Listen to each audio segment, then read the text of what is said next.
কি সুন্দর যুবক, আমার এত মায়া লাগে। কিরে বেটা, এমন শক্ত সামর্থ্য শরীর, মাথার চুল থেকে পায়ের নখ পর্যন্ত কোথাও কোনো রোগ নাই, ব্যাধি নাই।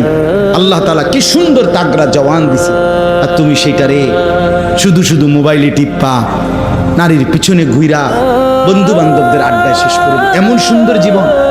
আস্তাগফিরুল্লাহ, আস্তাগফিরুল্লাহ। এটা হলোটা কি? হায়, অচিরেই যুবক বুঝবা। আমার বন্ধু, আজকে হয়তো 3 রাত না ঘুমাইলে করলে টের পাও না, সারা রাতও যদি না ঘুমাও হয়তো কিছু মনে হবে না, কিন্তু ঠিক বরাবর বয়স যখন 40 হবে, আমার নওজোয়ান বন্ধু, যদি আল্লাহ হায়াত দেয়, 40 বছর পূর্ণ হবে যেদিন, 41 বছর শুরু হবে যেদিন, সেদিনই বুঝবা মৃত্যু আসবে তো এক মুহূর্তেই তোমার জীবনের সব স্পন্দন থামায় দিবে। আর হাত নড়বে না, আর পাও নড়বে না, আর চোখ মিলবে না, আর কান শুনবে না, আর জবান উচ্চারণ করবে না, আর কোনো দিন 1000 আইটেম তরকারির মাছের গোশতের স্বাদ এই জিহ্বাতে আর অনুভূত হবে না।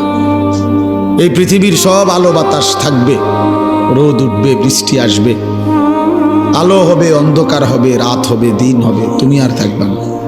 আল্লাহ বলছে, আমার বান্দা যত বড় নাফরমানি করুক, করতে করতে যদি বড় থেকে বড় জুলুমও করে, কিন্তু তৎক্ষণাৎ যদি আমি আল্লাহকে স্মরণ করে আর আমার কাছে 2 হাত তুলে মাফ চায়, পিছনের গুনাহ যদি ছেড়ে দেয়, আর করবে না যদি ওয়াদা দেয়, খোদার কসম কোরআনে আছে, আল্লাহ বলেন, বান্দা আমি পুরাপুরি 100% মাগফিরাত দিয়ে দেব, পুরা মাফ। উলাইকা জাযাউহুম মাগফিরাতুম মির রাব্বিহিম।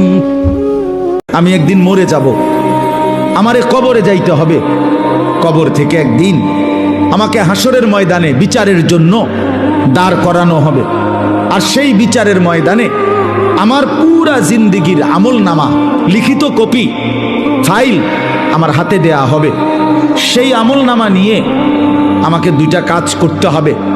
একটা হলো মহান আল্লাহ পাক রব্বুল আলামিনের সামনে সরাসরি হিসাব দেওয়ার জন্য দাঁড়াইতে হবে। আরেকটা হলো মিজানের পাল্লায় ওজনের জন্য আমার আমলনামা দিতে হবে।